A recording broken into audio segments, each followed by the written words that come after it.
ಎಲ್ಲರಿಗೂ ನಮ್ಮ ಕಥಾಮೃತ ಚಾನಲ್ಗೆ ಸ್ವಾಗತ. ಈ ದಿನ ನಳ ಮಹಾರಾಜರ ಕಥೆಯನ್ನು ನೋಡೋಣ.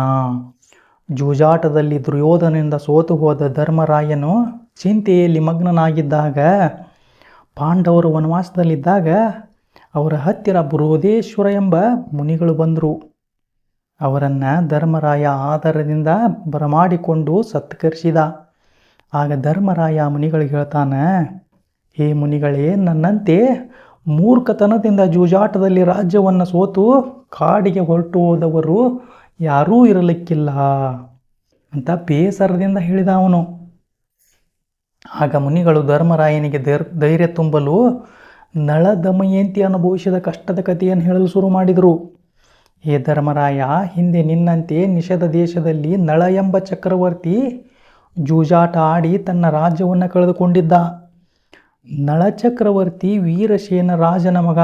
ಇವನು ನಿಷೇಧ ರಾಜ್ಯವನ್ನು ಆಳ್ತಿದ್ದ. ರಾಜ ನಳ ಸೌಂದರ್ಯದಲ್ಲೂ ವಿದ್ಯೆಯಲ್ಲೂ ಅರಿವಿನಲ್ಲೂ ಶೌರ್ಯದಲ್ಲೂ ಪರಾಕ್ರಮನಾಗಿದ್ದ, ಹಾಗೆಯೇ ಶ್ರೇಷ್ಠನಾಗಿದ್ದ. ಅದಷ್ಟೇ ಅಲ್ಲದೆ ಸದ್ಗುಣಗಳನ್ನು ಪಡೆದವನು ಕುದುರೆ ಸವಾರಿಯಲ್ಲೂ ಹಾಗೆ ಅಶ್ವಹೃದಯ ಶಾಸ್ತ್ರ ಮತ್ತು ಪಾಕಶಾಸ್ತ್ರದಲ್ಲಿ ನಿಪುಣತೆಯನ್ನು ಹೊಂದಿದ್ದ. ನಳನು ರಾಜನಾಗಿದ್ದ ಸಮಯದಲ್ಲಿ ವಿದರ್ಭ ದೇಶವನ್ನು ಭೀಮಕ ಎಂಬ ರಾಜ ಆಳುತ್ತಿದ್ದ. ಅವನಿಗೆ ದಮಯಂತಿ ಎಂಬ ಸುಂದರ ಸದ್ಗುಣಿ ಮಗಳಿದ್ಲು. ಅವಳು ಸಹ ಅರಿವಿನಿಂದಲೂ ಕಲೆಯಿಂದಲೂ ಶ್ರೇಷ್ಠಳಾಗಿದ್ಲು. ಅವಳ ಸೌಂದರ್ಯ ಲಾವಣ್ಯಗಳ ಕೀರ್ತಿಯನ್ನು ನಳನವರೆಗೂ ತಲುಪಿತ್ತು. ಆ ದಮಯಂತಿಯ ಸೌಂದರ್ಯ ಕಲೆಗಳು ಕೀರ್ತಿಗಳೆಲ್ಲ ನಳನವರೆಗೂ ತಲುಪಿತ್ತು. ವಿದರ್ಭದಿಂದ ನಿಷಧ ದೇಶದವರೆಗೂ ತಲುಪಿತ್ತು. ಹಾಗೆ ನಳನ ಕೀರ್ತಿ ಪತಾಕೆ ಅವಳಿಗೂ ತಲುಪಿತ್ತು, ದಮಯಂತಿಗೂ ತಲುಪಿತ್ತು. ಒಬ್ಬರನ್ನೊಬ್ಬರು ನೋಡದೆ ನಳ ದಮಯಂತಿರ ಮಧ್ಯೆ ಪ್ರೀತಿ ಬೆಳೆದಿತ್ತು. ಅವರಿಬ್ಬರು ತುಂಬ ನೋಡದೇ ಪ್ರೀತಿ ಮಾಡ್ತಿದ್ರು. ಕೀರ್ತಿಗಳನ್ನು ಕೇಳಿಬ್ಬರು ಒಳೊಳಗೆ ಮನಸ್ಸಿನೊಳಗೆ ಪ್ರೀತಿಯನ್ನು ಮಾಡ್ತಿದ್ರು, ಬೆಳೆಸ್ಕೊಂಡಿದ್ರು. ಒಂದು ದಿನ ಏನಾಯ್ತಪ್ಪ ಅಂದ್ರೆ, ನಳನು ಅರಮನೆ ಹತ್ತಿರ ತೋಟದಲ್ಲಿ ಒಬ್ಬನೇ ಇದ್ದಾಗ ಅಲ್ಲಿಗೆ ಸುಂದರವಾದ 2 ಹಂಸಗಳು ಬಂದವು. ಅವುಗಳಲ್ಲಿ ಒಂದನ್ನು ನಳ ಹಿಡಿದುಕೊಂಡ. ಆಗ ಹಂಸ ಪಕ್ಷಿ ಮಾತನಾಡಲು ಶುರು ಮಾಡ್ತು.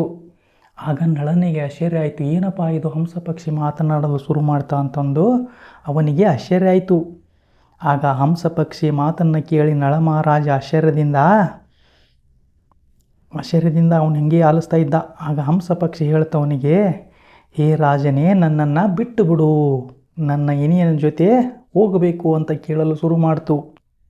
ಆಗ ಹಂಸ ಪಕ್ಷಿ ಮಾತನ್ನು ಕೇಳಿ ನಳ ಮಹಾರಾಜ ಆಶ್ಚರ್ಯದಿಂದ, ನಿನ್ನ ಸೌಂದರ್ಯ, ನಿನ್ನ ಮಾತು ಕೇಳ್ತಾ ಇದ್ದರೆ ನಿನ್ನನ್ನು ಬಿಡುವ ಮನಸ್ಸೇ ಬರುತ್ತಿಲ್ಲ ಅಂತಂದ ಅವನು. ಆಗ ಹಂಸ ಪಕ್ಷಿ ಹೇಳ್ತು, ಹೇ ರಾಜನೇ, ನನ್ನ ಮಾತು ನನ್ನ ಸೌಂದರ್ಯಕ್ಕೆ ನೀನು ಇಷ್ಟು ಮೋಹಿತನಾಗಿರುವಾಗ ಇನ್ನು ವಿದರ್ಭ ರಾಣಿ ಯುವರಾಣಿ ದಮಯಂತಿಯನ್ನು ನೋಡಿದರೆ ನೀನು ಎಷ್ಟು ಮೋಹಿತನಾಗಬಾರದು. ಹೇ ಸುಂದರ ರಾಜನೇ, ನಿನಗೆ ಎಲ್ಲ ಬಗೆಯಲ್ಲೂ ಅನುರೂಪಳು ಆದವಳು, ಹೊಂದಿಕೆ ಆಗುವಳು ದಮಯಂತಿ ಒಬ್ಬಳೇ. ಅವಳು ನಿನ್ನ ಪತ್ನಿಯನ್ನಾಗಿ ಬಂದರೆ ನಿನಗೆ ಎಲ್ಲ ರೀತಿಯಿಂದಲೂ ಅನುಕೂಲವಾಗುವುದು. ವಿದರ್ಭ ದೇಶದ ಭೀಮಕ ರಾಜನ ಮಗಳು ದಮಯಂತಿ ನನ್ನ ಪತ್ನಿಯಾಗಿ ನೀನು ಪಡೆದರೆ ಎಲ್ಲ ರೀತಿಯಿಂದಲೂ ನೀನು ಸುಖವನ್ನು ಅನುಭವಿಸಬಹುದು. ನಾನು ನಿನಗೆ ಸಹಾಯ ಮಾಡುತ್ತೇನೆ ಅಂತ ಪಕ್ಷಿ ಹೇಳ್ತು. ಆಗ ನಳ ನಗತಾ ಪಕ್ಷಿಯನ್ನು ಹಾರಿಬಿಟ್ಟ ಅವನು. ಆದರೆ ಹಂಸ ಪಕ್ಷಿ ಮಾತ್ರ ತಾನು ಕೊಟ್ಟ ಮಾತಿನಂತೆ ದಮಯಂತಿ ಹತ್ತಿರ ಹೋಯಿತು. ಹೋಗಿ ನಳನ ಕೀರ್ತಿಗಳನ್ನು ಅವನ ಬಳಿ ಹೇಳಿತು. ಅದನ್ನು ಕೇಳಿದ ದಮಯಂತಿ ತುಂಬ ಸಂತೋಷಪಟ್ಟು ತನ್ನ ಇಚ್ಛೆಯನ್ನು ನಳನಿಗೆ ತಿಳಿಸುವಂತೆ ಹಂಸವನ್ನು ಪ್ರಾರ್ಥಿಸಿದಳು. ಅವಳು ತನ್ನ ಇಚ್ಛೆಯನ್ನು ನಳನಿಗೆ ತಲುಪಿಸಲು ಹಂಸವನ್ನು ಕೇಳಿಕೊಂಡ್ಳು. ಆಗ ಹಂಸ ಪಕ್ಷಿ ದೂತನಾಗಿ ನಳನ ಹತ್ತಿರ ಬಂತು. ನಳನ ಹತ್ತಿರ ಬಂದು ದಮಯಂತಿಯ ಬಗ್ಗೆ ಹೇಳಿತು. ಅಂದಿನಿಂದ ದಮಯಂತಿ ನಳನನ್ನೇ ನೆನೆಯುತ್ತಾ ನೆಮ್ಮದಿ ಇಲ್ಲದೆ ಕಾಲವನ್ನು ಕಳೆಯಲು ಶುರು ಮಾಡಿದ್ಲು. ಅವಳ ಮನಸ್ಸಿನಲ್ಲಿ ಬರೀ ನಳನ ಬಗ್ಗೆ ಯೋಚನೆ ಇತ್ತು. ನಳನ ಕಲೆಯನ್ನು ತೆಗೆಯುತ್ತಿದ್ಲು. ನಳನು ಹಿಂಗಿರುವುದು ಮನುಷ್ಯನಲ್ಲೇ ಕಲ್ಪನೆಯನ್ನು ಮಾಡ್ಕೊತಿದ್ಲು. ಅವಳ ಮನಸ್ಥಿತಿಯನ್ನು ಅವಳ ಸಖಿಯರು ಅವಳ ತಂದೆ ಭೀಮನಿಗೆ ತಿಳಿಸಿದರು. ಹೀಗೆ ದಮಯಂತಿ ಯೋಚನೆ ಮಾಡ್ತಾ ಇದ್ದಾಳೆ ನಳನ ಕುರಿತು ಅಂತ ಭೀಮನಿಗೆ ತಿಳಿಸಿದಾಗ, ದಮಯಂತಿ ತನ್ನ ಪತ್ನಿಯನ್ನು ತಾನೇ ಆರಿಸಲು ಸ್ವಯಂವರವನ್ನು ಭೀಮನು ಏರ್ಪಾಡು ಮಾಡಿದ. ಅವಳ ಪತಿಯನ್ನು ಅವಳೇ ಆರಿಸಿಕೊಳ್ಳಿ ಅಂತ ಭೀಮ ಸ್ವಯಂವರವನ್ನು ಏರ್ಪಾಡು ಮಾಡಿದ. ಭೂಮಂಡಲದ ಎಲ್ಲ ರಾಜರು ದಮಯಂತಿ ಸ್ವಯಂವರಕ್ಕೆ ಬಂದರು. ದೇವತೆಗಳು ಸಹ ಸ್ವಯಂವರಕ್ಕೆ ಆಗಮಿಸಲು ಭಾಗವಹಿಸಲು ಬರ್ತಾ ಇದ್ದರು. ಆಗ ನಳನು ಸ್ವಯಂವರದಲ್ಲಿ ಭಾಗವಹಿಸಲು ಬರುತ್ತಿರುವಾಗ ದೇವತೆಗಳು ಅವನಿಗೆ ಎದುರಾಗಿ ಅವ್ರು ಹೇಳ್ತಾರೆ, ಹೇ ನಳನೇ. ಆಗ ದೇವತೆಗಳು ಹೇಳ್ತಾರೆ ನಳನಿಗೆ, ಆಡಿದ ಮಾತನ್ನು ತಪ್ಪದ ನಳ ಮಹಾರಾಜನೇ, ನಾವು ದಮಯಂತಿ ಸ್ವಯಂವರಕ್ಕೆ ಹೊರಟಿದ್ದೇವೆ. ನೀನು ನಮ್ಮ ದೂತನಾಗಿ ದಮಯಂತಿಯ ಬಳಿ ಹೋಗಿ ನಮ್ಮಲ್ಲಿ ಯಾರೊಬ್ಬರನ್ನಾದರೂ ವರಿಸುವಂತೆ ಕೇಳು ಅಂತ ಅವನನ್ನು ದೂತನನ್ನಾಗಿ ಕಳಿಸಿದರು ದೇವತೆಗಳು. ನಳನು ಅದಕ್ಕೆ ಒಪ್ಪಿ ಅರಮನೆಗೆ ಹೋಗಿ ತಾನು ನಳನೆಂದು ಪರಿಚಯ ಮಾಡಿಕೊಂಡು ದೇವತೆಗಳು ಹೇಳಿದಂಥ ಮಾತನ್ನು ಹೇಳಿದ. ಅವನು ಹೇಳಿ, ನಾನು ದೂತನಾಗಿ ಬಂದಿರುವೆ ಅಂತ ದೇವತೆಗಳ ಮಾತನ್ನು ಹೇಳಿದ. ಆಗ ದಮಯಂತಿ ನಳನನ್ನು ಬಿಟ್ಟು ಬೇರೆ ಯಾರನ್ನು ನಾನು ಪತಿಯಾಗಿ ಸ್ವೀಕರಿಸೋದಿಲ್ಲ ಅಂತ ಹೇಳಿದ್ಲು.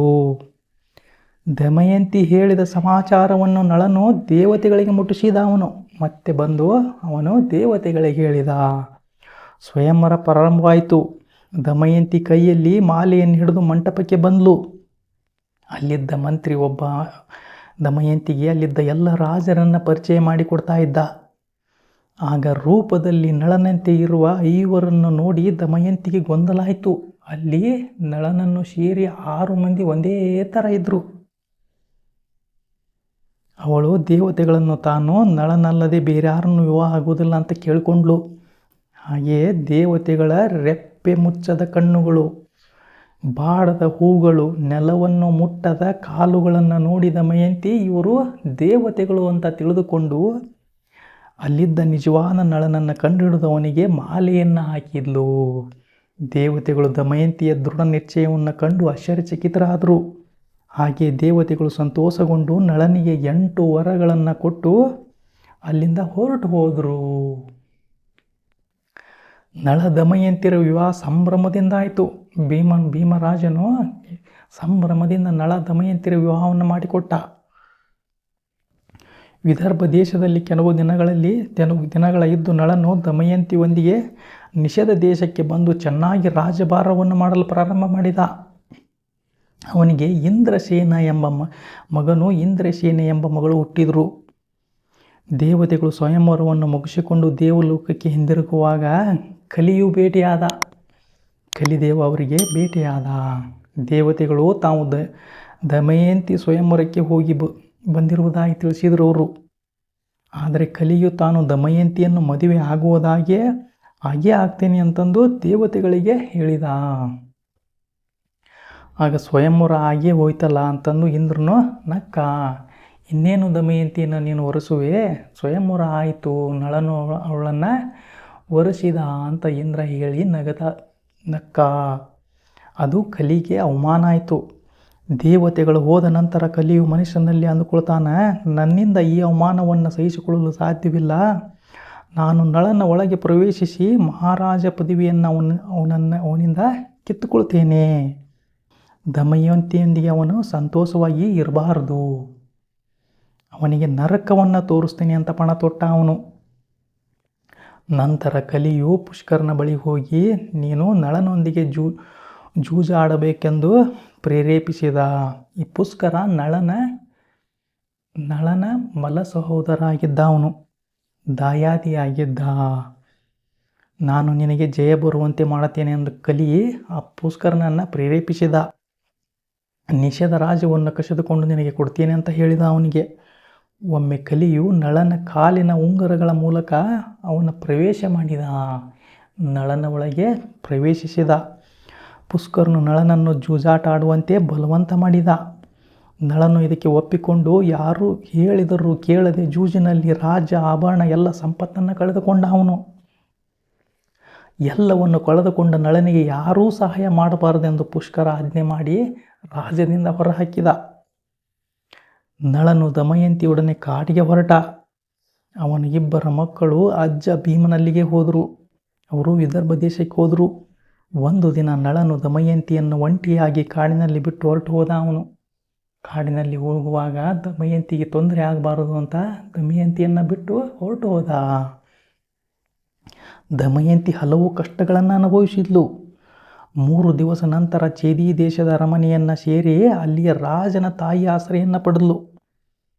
ಆಶ್ರಮದಲ್ಲಿ ತಾಯಿಯ ಸೇವೆಯನ್ನು ಮಾಡ್ತಾ ಇದ್ಲು ಚೇದಿ ದೇಶದ ಅರಮನೆಯಲ್ಲಿ. ದಮಯಂತಿ ತೊರೆದ ನಳನು ಕಾಡಿನಲ್ಲಿ ಭಯಂಕರವಾದ ಬೆಂಕಿಯಲ್ಲಿ ಉರಿತಿರುವುದನ್ನು ಕಂಡ. ಜ್ವಾಲೆಯ ಮಧ್ಯದಲ್ಲಿ ಜೀವ ಇರುವ ಯಾವುದೋ ಒಂದು ಧ್ವನಿಯನ್ನು ಕೇಳಿದ. ಅದು ಇಲ್ಲಿಗೆ ಬಾ ಎಂದು ಧ್ವನಿ ಕೇಳ್ತು. ಕೂಗಿ ಕರಿತಾ ಇತ್ತು. ನಳನು ಅಲ್ಲಿಗೆ ಹೋಗಿ ನೋಡ್ತಾನ. ಅಲ್ಲಿ ಒಂದು ಕಾರ್ಕೋಟಕ ಎಂಬ ಸರ್ಪ ರಾಜ ಬೆಂಕಿಯಲ್ಲಿ ಬಿದ್ದು ಹೊರಳಾಡ್ತಾ ಇತ್ತು. ಅಲ್ಲಿ ಇದ್ದ ಸರ್ಪ ಹೇಳ್ತು, ನಾರದರ ಶಾಪದಿಂದ ನನಗೆ ಈ ಸ್ಥಿತಿ ಬಂದಿದೆ. ನೀನು ನನ್ನನ್ನು ಕಾಪಾಡಿದರೆ ನಾನು ನಿನಗೆ ಒಳಿತನ್ನು ಮಾಡುವೆ ಅಂತ ಹೇಳ್ತು. ನಳನು ಅದನ್ನು ದೊಡ್ಡ ಕೋಲಿನಿಂದ ಅದನ್ನು ಬೆಂಕಿಯಿಂದ ಕಾಪಾಡಿದ. ಸ್ವಲ್ಪ ದೂರ ಹೋಗುತ್ತಿದ್ದಂತೆ ಸರ್ಪರಾಜ ನಳನನ್ನು ಕಚ್ಚಿ ತನ್ನ ನಿಜ ಸ್ವರೂಪವನ್ನು ತೋರಿಸ್ತು. ಸರ್ಪರಾಜನು ಕಚ್ಚಿದೊಡನೆ ಸುಂದರನಾಗಿದ್ದ ನಳರಾಜ ವಿಕಾರ ರೂಪವನ್ನು ತಾಳಿದ. ಅವನು ಭಯಂಕರ ವಿಕಾರನಾದ. ದೊಡ್ಡ ಗಡ್ಡೆಗಳು ಮೈಮೇಲೆ ಬೆಳೆದವು. ಆಗ ಸರ್ಪರಾಜನು ಭಯಪಡಬೇಡ, ಇನ್ನು ನಿನಗೆ ಒಳ್ಳೆಯದಾಗ್ತತಿ. ಈಗಲೇ ಅಯೋಧ್ಯೆ ರಾಜನ ಬಳಿಗೆ ಹೋಗಿ ನಿನ್ನ ಹೆಸರು ಭಾವುಕನೆಂದು ಹೇಳಿಕೊಂಡು ಸಾರಥಿ ಕೆಲಸಕ್ಕೆ ಸೇರ್ಕೋ, ನಿನಗೆ ಒಳ್ಳೆಯದಾಕತಿ ಅಂತ ಹೇಳ್ತು. ನಾನು ಈಗ ಕೊಡುವ ಈ ವಸ್ತ್ರವನ್ನು ಧರಿಸಿದ್ರೆ ನಿನಗೆ ಇದು ನಿನ್ನ ವಿಕಾರ ರೂಪ ಹೋಗುವುದು ಅಂತ ಹೇಳಿ ಅದು ಹೊರಟೋಯ್ತು. ಸರ್ಪವು ಹೇಳದಂತೆ ನಳನು ಅಯೋಧ್ಯಕ್ಕೆ ಹೋಗಿ ತಾನು ಅಶ್ವಗಳನ್ನು ಪರೀಕ್ಷಿಸುವುದರಲ್ಲಿ ಪರಿಣಿತನು, ರಥವನ್ನು ಓಡಿಸುವುದರಲ್ಲಿ ಹಾಗೆ ಪಾಕಶಾಸ್ತ್ರ ನಿಪುಣನೆಂದು ಹೇಳಿ ಕೆಲಸಕ್ಕೆ ಸೇರಿಕೊಂಡ. ತಾನು ಭಾವುಕನೆಂದು ಪರಿಚಯ ಮಾಡಿಕೊಂಡ ಅವರಿಗೆ. ನಳನನ್ನು ದಮಯಂತಿಯನ್ನು ಕಾಣದ ಭೀಮನು ಅವರನ್ನು ಎಲ್ಲ ಕಡೆ ಹುಡುಕಿಸಿದ. ದಮಯಂತಿಯು ಚೇದಿ ದೇಶದ ಇರುವುದನ್ನು ಅರಿತು ಅವಳನ್ನು ಕರೆದುಕೊಂಡು ಬಂದ. ನಳನನ್ನು ಹುಡುಕಲು ಏರ್ಪಾಡು ಮಾಡಿದ. ಹುಡುಕಿಕೊಂಡು ಹೋದವರಲ್ಲಿ ಒಬ್ಬನು ಹಿಂತಿರುಗಿ ಬಂದು ಹೇಳ್ತಾನ, ಹೇ ರಾಜನೇ, ಅಯೋಧ್ಯ ರಾಜನ ಸಾರಥಿಯಾಗಿ ಇರುವನು ಹಾಗೂ ಕುರೂಪಿಯಾದ ಒಬ್ಬನ ಚಲನವಲನಗಳು ನಳನನ್ನೇ ಹೋಲ್ತಾವು ಅಂತ ಬೇವುಗಾರನೊಬ್ಬ ಬಂದು ಹೇಳಿದ. ಅವನು ತಾನು ಭಾವುಕನೆಂದು ಹೇಳ್ಕೊಳ್ತಾನ ಅಂತಂದು ಆ ಬೇವುಗಾರ ರಾಜನಿಗೆ ಹೇಳ್ದ. ಭಾವುಕನೇ ನಳನಿರಬಹುದು ಎಂದು ಊಹಿಸಿದ ಭೀಮನು ಒಂದು ತಂತ್ರವನ್ನು ಹೂಡಿದ. ಅದರಂತೆ ದಮಯಂತಿಗೆ 2ನೇ ಸ್ವಯಂವರವಂತೂ ಸಾರಿದ. ಅವನು ಸಮಾಚಾರವನ್ನು ತಿಳಿದ ಅಯೋಧ್ಯ ರಾಜನು ಭಾವುಕನಿಗೆ ವಿಷಯವನ್ನು ತಿಳಿಸಿದ.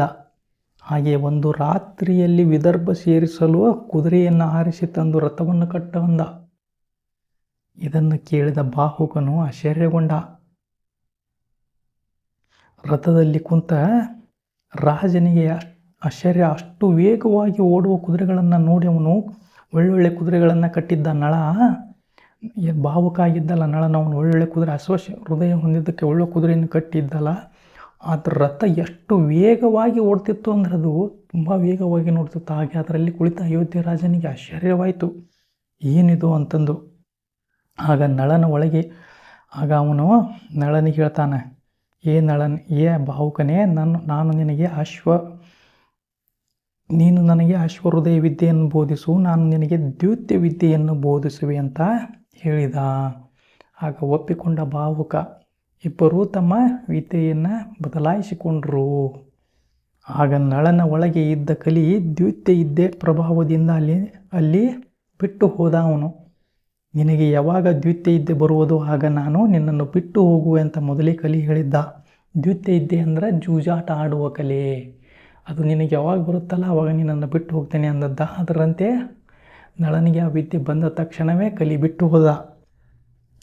ನಳನು ಕಲಿಯಿಂದ ಮುಕ್ತನಾದ. ಅಯೋಧ್ಯೆಯ ರಾಜ ವಿದರ್ಭಕ್ಕೆ ಬಂದಾಗ ಭೀಮನವನನ್ನು ಸ್ವಾಗತಿಸಿದ. ಅಲ್ಲಿ ಸ್ವಯಂವರ ನಡೆಯುವ ಸೂಚನೆಗಳಿದ್ದಲ್ಲ. ಇದ್ದುದನ್ನು ಕಂಡು ರಾಜನು ಆಶ್ಚರ್ಯಚಕಿತನಾದ.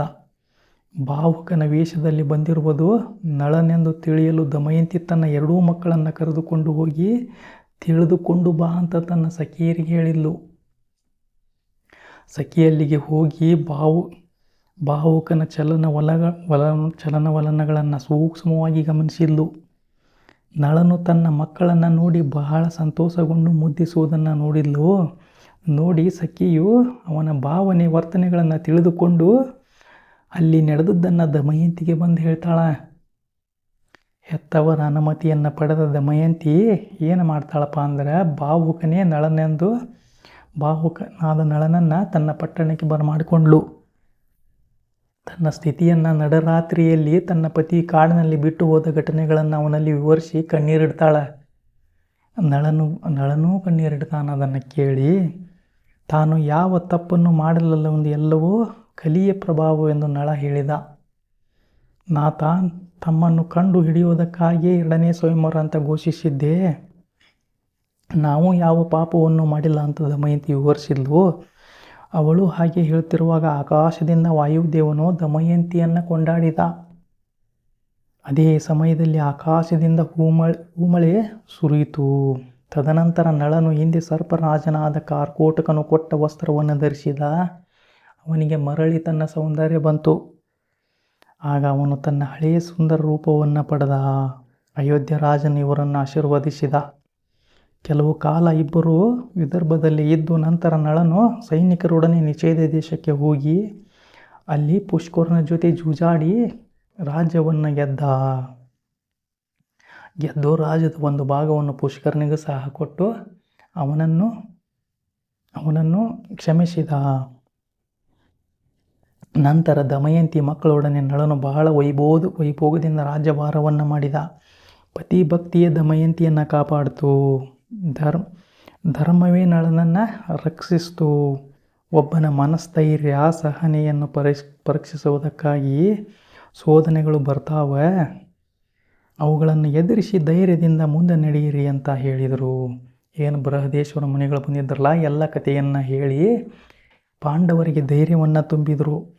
ನಳನಿಗೆ ಬಂದಂಥ ಕಷ್ಟ ನಿಮಗಿಲ್ಲ, ಅವನು ನಿಮಗಿಂತ ಅತಿಯಾದ ಕಷ್ಟವನ್ನು ಅನುಭವಿಸಿದ್ದಾನೆ. ಹಾಗೆ ನೀವು ನಳನ ಕಥೆಯನ್ನು ಕೇಳಿ ಧೈರ್ಯದಿಂದ ನಡೆಯಿರಿ ಅಂತ ಅವ್ರಿಗೆ ಹೇಳಿ ಅಲ್ಲಿಂದ ಹೊರಟು ಹೋದರು. ಇದು ನಳ ದಮಯಂತಿಯ ಕಥೆ ಆಗಿತ್ತು. ನಮ್ಮ ಚಾನಲನ್ನು ಸಬ್ಸ್ಕ್ರೈಬ್ ಮಾಡಿ. ಎಲ್ಲರಿಗೂ ಧನ್ಯವಾದಗಳು.